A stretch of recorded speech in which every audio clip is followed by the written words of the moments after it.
isa pa uling polo shirt ang tapos na dito. Ayan. May nagawa tayo para sa Tagsai Robotics. Pero meron na silang iba pang napagawa nito. Ang una kasing color na pinagawa is color green. Ito yung kanilang unang pinagawa.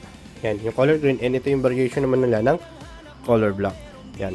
Black na black siya tingnan. Tingnan sa ilalim. Kitang-kita itim no. Dito kasi nagre-reflect yung ilaw.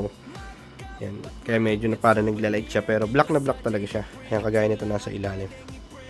Yan. Ito yung kanilang variation ng color black. Isang green and isang black. And syempre, para sa students, naglalagay talaga tayo ng top stitch dyan. Lahat ng mga tahi natin, may top stitch tayo rito para matibay. Ginamitan natin to ng knitted collar. Ayan, para maganda. Ayan. Tapos, meron siyang cups para sa students. The best talaga tingnan pag meron mga ganito. So, ayan. Botones siya. Pareho din ng color green. Botones din. Ayan. Ganito yung tsura niya kapag nakaharap. And ito naman pag nakatalikod. So, ano nga lang ba yung cons pagka color white ang ginamit mong collar and cups?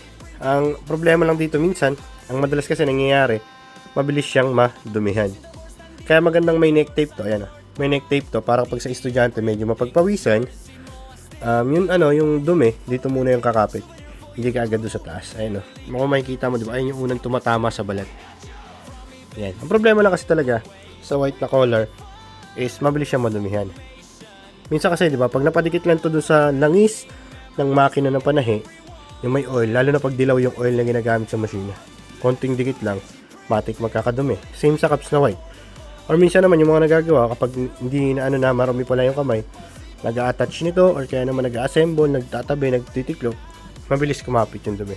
And syempre, same din sa mga students, di ba? Meron mga students na medyo maligalig gumalaw, or pawisin, yun, di ba, pagka marami yung kamay, napapahawak sa kwelyo, mabilis siyang madumihan. So, yun lang yung cons, pero, tignan mo naman, ang ganda naman ng output. Ang ganda ng combination niya sa black. Yung black and white talaga, pag pinagsama mo, is the best talagang kulay. Yan, medyo gray yung gradient natin sa ilalim. Yan, ganyan yung output niya sa likod. Yan. Pambabae lang kasi yung nakalagay sa mannequin na ginamit natin. And ito, pang lalaki. Pero pag tinignan mo yung output, yan, ang ganda ng combination ng white and black talaga.